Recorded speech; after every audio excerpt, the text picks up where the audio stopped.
guys, it's Olivia and welcome back to Live in Literature. Thank you so much for all the love and support I received in my last video, and if you have not seen it yet, feel free to head over to our channel to check it out. Well guys, welcome back to our spooky season, our spooky themed books. I hope you all enjoyed watching haunted house book recommendations last week. It was a video I really enjoyed making, and so to continue on in our spooky Halloween themed books, today's video, as you can see from the title, is witch themed books. Guys, witches. I love witches. You're a witch! Woodcarver! I'm a really big fan of witches. I love witch themed books. I love the spells, the cauldrons, the matriarchal system of witch society. I just think it's something that we needed in the book world. I remember for a while it was all fae, all fairies and stuff, and then there was of course obviously there was the very popularized vampires and werewolves of the early 2000s up until the 2014 era, and then we kind of switched over to the fae. But I would say about 2018 to 2022, we saw the rise of witches. Witches were on the rise. Every book was about a witch. Every book was about witches and witch powers and all that kind of stuff. And I just love it. I loved the new vibe we were bringing to the fantasy community. I love that fantasy, I feel goes through peaks and valleys of highs and lows of what people are reading. Right now, clearly we're on the vampire uptick. We're on a vampire uptick, which we haven't had for a long time. I would say over a decade we haven't had a vampire uptick. But in the past, I'd say 2 years, we've been seeing it more. And same for witches. Witches hit their peak, I would say, about 2 or 3 years ago. And it's dwindled a little bit, but not a ton. It's not a ton of dwindling. I would say that they had a massive popularization about 2 or 3 years ago, but they've dwindled a little bit, but not a ton. But I am so excited to talk about witch themed books with you guys today. I have an array of recommendations for you, some in the contemporary genre, some in the cutesy fun witch genre. I have some in the dark witch genre, and I have some in the YA cool fast paced sexy witches vibes. I am beautiful. Boys will love me. So if you guys are excited to get some witch-themed books, stick around for the rest of this video. And without further ado, let's get started. Okay, the first ones I want to talk about is I'm just going to group these three together, even though they're not all the same. These are going to be contemporary cute witch novels. And one of these I've already talked about in my cozy fantasies for fall video. And this one's going to be A Very Secret Society of Irregular Witches by Sangu Mandana. And then we have these two, which is A Witch's Guide to Fake Dating a Demon and A Demon's Guide to Wooing a Witch by Sarah Hawley. I kid you not, I finished this book last night. I finished this one the day before. I am obsessed. Okay, so all of these, what they all have in common is they're very what these all have in common is they're all just very cutesy witch themed books. Okay, these are going to be modern days, contemporary, cutesy, cottagey, just silly rom-com, low-key kind of vibes of witches, which I think is fun for the fall scene. I'll be honest, for this fall season, I will be so for real. I thought I was ready to be it's dark academia time, people. It's dark and stormy time. It's time to enter the emo era. Because tonight will be the night that I will fall for you over again. I have been doing none of that. I have literally just been la la la, Witch's Guide to Fake Dating Demon, la la la. La la la la la la. I love Timothy Chalamet. I've just been reading just silly little fall books The Pumpkin Spice Cafe and The X-Hex and just cutesy stuff. Listen, I thought I was gonna be ready to be yes, I'm such a bad, I am reading so much dark vampire and just no. My vibe has been Witch's Guide to Fake Dating a Demon. My vibe has been The Very Secret Society of Irregular Witches. Sorry, apparently I just wanted a rom-com this fall, and it's because I'm not having any of that in my own love life.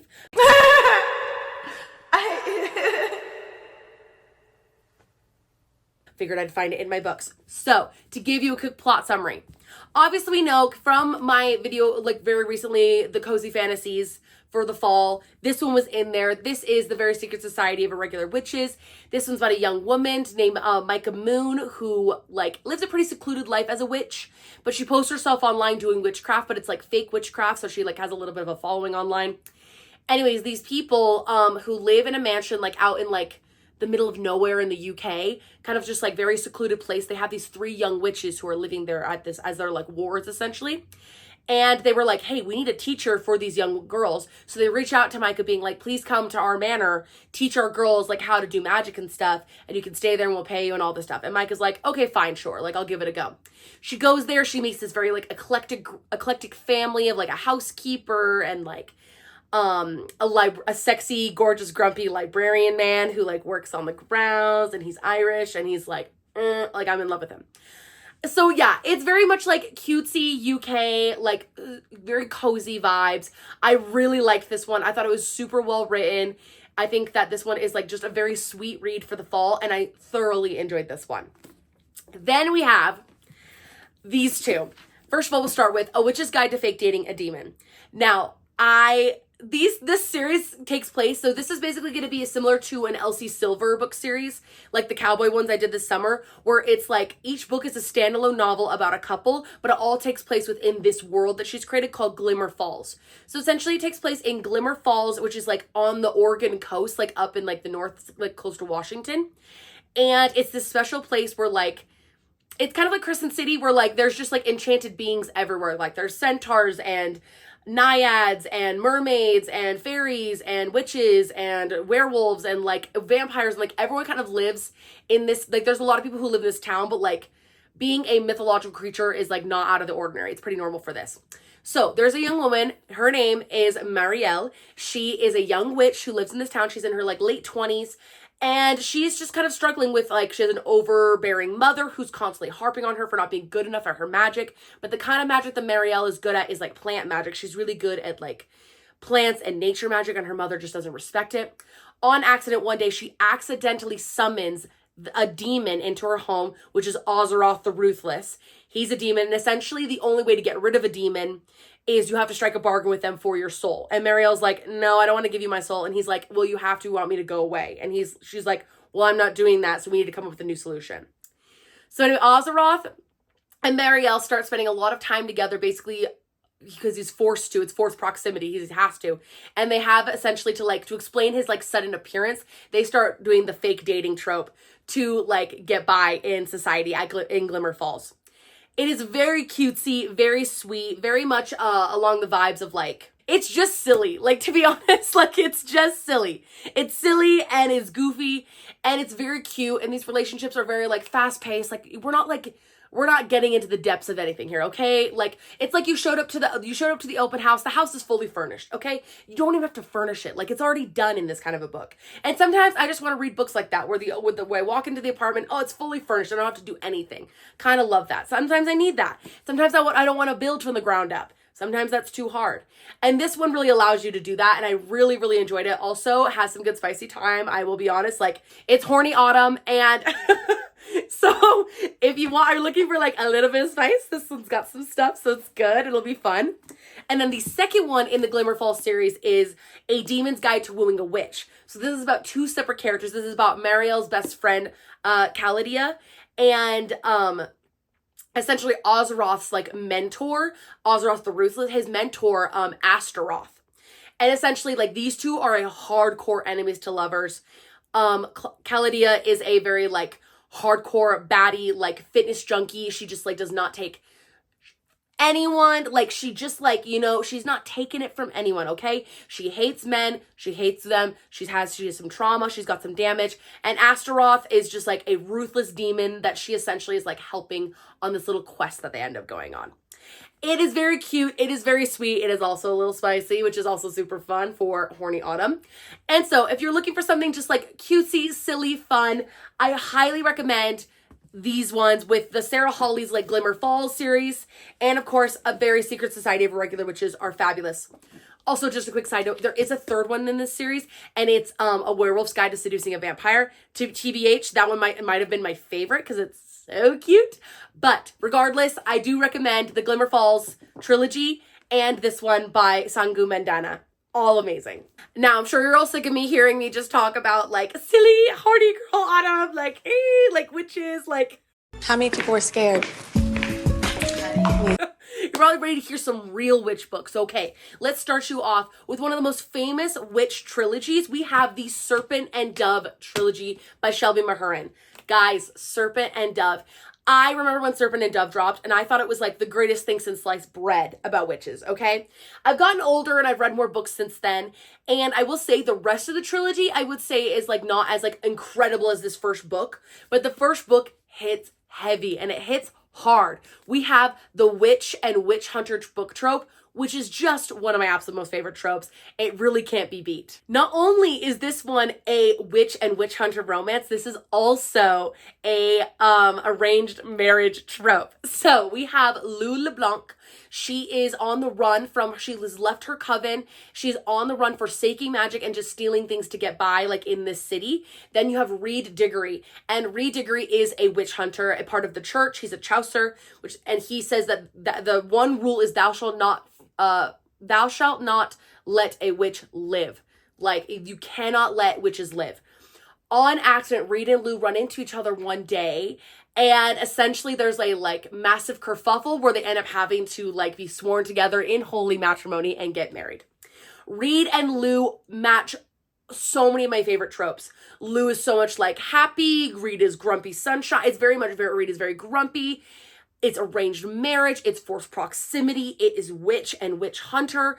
It is like very French and romantic. Like this whole book, I just like absolutely adore. It's one of my favorite, like this is definitely like upper YA. So like there is a little sprinkling of some stuff in there, but like upper YA book. It definitely reads like a YA, but honestly, it's still so fast paced and so fun.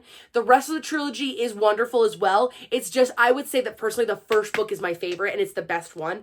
The rest of the trilogy, like the second one's okay. The third book definitely peters down, but I will say that this first one is a strong one for Shelby Mahurin. And if you are looking for a fabulous witch and witch hunter book, this is like, look no further. This is the one you want to read. Very romantic, very raw, very sweet. I absolutely love it. Next, we have one of my like all-time favorite reads of the year that I've already talked about ad nauseum. We have Lady Macbeth by Ava Reid.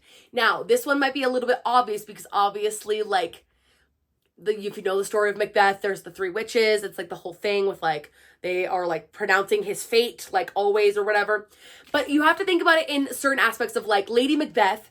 Like there's always been a lot of lore behind Lady Macbeth. And even in the original Shakespeare production of Lady Macbeth or of Macbeth, Lady Macbeth was always thought of as like, what is she? She's this like human being, but there's almost like a super like, almost like a like superhuman quality about her. She's almost like not real because there's something like different about her. People talk about Lady Macbeth like she's not there. She constantly has to wear a veil over her face like anywhere she goes because apparently she has witch cursed eyes. Like her eyes are cursed. And if you look into her eyes, like she will curse you. And this story is all about how Lady Macbeth, or Rossille is her real name, how she is like essentially like captive under this warmongering, like fear-mongering warlord, Macbeth, and is forced to be his bride as a young woman, and how she's like essentially like trying to come into her power, and how she's trying to understand this like these witch-cursed eyes and her like ability. So this one's definitely a story about like womanhood. It's a story about like surviving in a time in like the like 1400s when like women didn't have rights and that she was just his property, and she's trying to use whatever scraps of power that she can take for herself from this man, and trying to harness these like powers of like her witchery inside of her and the witches that she meets along the way. I thoroughly love this book. This book is gothic. It is haunting. It is spooky. It is frightening. This is very much more of like an intense, like true, like witch novel.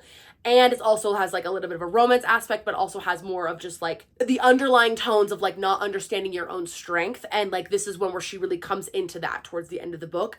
I thoroughly enjoyed this one. This has been one of my favorite reads of the year, and I think it's just extremely well written, and I just loved it. The next one I want to recommend is a Norse mythology witch take. This is The Witch's Heart by Genevieve Gonerick. This is a Norse mythology retelling of the witch Angerboda, who I had never heard of until I read this book. Angerboda is like a famous like Norse witch in mythology. And of course, this story starts, as most witch stories do, with a burning. Odin is punishing her for being a witch, essentially punishing her. He burns her at the stake, but she survives. She like essentially runs away to the most remote parts of the forest to escape him. She meets Loki, like his sworn enemy. They end up falling in love. She has children with him. How was I supposed to know? Can't see into the future. I'm not a witch. No? Why'd you dress like one? Hey. But she can't trust Loki because he's obviously the trickster god. And essentially this story is very much like telling Angrboda's life and the life of her children and like the ups and downs of being married to this trickster god. And also like, again, like accepting her prophetic witch powers like as a mother and as like a woman. This one is also written very similarly, I would say, to like, if you've read anything by Madeline Miller, which is including like Circe or The Song of Achilles, it's written very similarly to that, where it's like almost like timelined chronological events, and it's almost like reading a history. Like that's how I felt when I read The Song of Achilles. Like don't get me wrong, Song of Achilles was very romantic and stuff, but it was almost like I was reading like a history textbook in a way. And I feel like The Witch's Heart is written similarly to that, and Angrboda is written similarly to that, where it's almost like the written document of like what happened to a witch in the medieval times. And it's not like so much of like a like heartfelt like crazy like emotionally riveting story, but it's more of like the history of this witch and her survival like in the world. And I still really enjoyed the book, and I think that Angrboda is a very like intense, raw, powerful witch that is like very compelling, but I don't think it's the most like character driven story. I feel like it's more just like plot driven and like circumstance driven. So take that as you will. But this is like an epic tale of Angrboda, this witch, and I feel like she has a great story to tell. And if you're looking for something that's like true witchcraft of like the medieval brand, this is going to be for you, The Witch's Heart. The last one that I have for you today might be considered a stretch, but I don't think it is. We have Half Sick of Shadows by Laura Sebastian. Half Sick of Shadows is going to be a Arthurian Camelot retelling. So this is going to be like all about Arthur, like King Arthur, Lancelot, Guinevere. We have the famed sorceress Morgana, and then of course we have not sorcerer, what's her name? She's the Oracle, Elaine. And I don't remember Elaine from any of the like Arthurian books that I've read before in the past, but Elaine is essentially cursed to see the future, and she's an oracle and she prophesies things. And this story is mostly about her, and like it's her taking the foreground in this Arthurian story, and how she's like predicting the future for Camelot, for her friends, this like little camaraderie, like full little cadre group that she has in Camelot. And like essentially what is she willing to give up and what is she willing to sacrifice to change destiny and to change people's fates, because she can see the future. Elaine and Morgana are both like I would say the leading women of these stories. Obviously Morgana is the famed sorceress, and then we have Elaine, who is like prophesying all of this coming true. And I just think it's a really interesting take on the like Camelot story. It's been one of the most compelling ones that I've ever read, and one that I actually thoroughly enjoyed. This is a little bit of a feminist retelling as well, which I also really enjoyed, because the women are taking the forefront of this novel, where it is a very like man-driven novel. I really like that version of it. I love like an oracle and a seer, and like this woman who's essentially like shunned by society because she can see so much and she sees into the future, but she wants to help her friends, and she's going to do her best to like remain a third party and like not to like lean on either side. But she also like, what is she going to do to help her friends, and is she going to try to change things to like shift fate and change her destiny? I thoroughly enjoyed this book. I think it's a really interesting take on Camelot and like on the Arthurian like mythology and stuff. And I just thoroughly enjoyed this one. And I think it's super, super interesting if you're looking for something that's like really unique and different in the witch category. This is going to be the one for you. So that is all the witch book recommendations that I have for you guys today. So I hope that you enjoyed this video. And if you did, do not forget to like, comment, subscribe to the Live in Literature YouTube channel. I hope you guys are all enjoying spooky season. And I know that I am. And thank you guys so much for always watching and loving and supporting the channel. I love you guys the most, and I will catch you in the next one. Bye.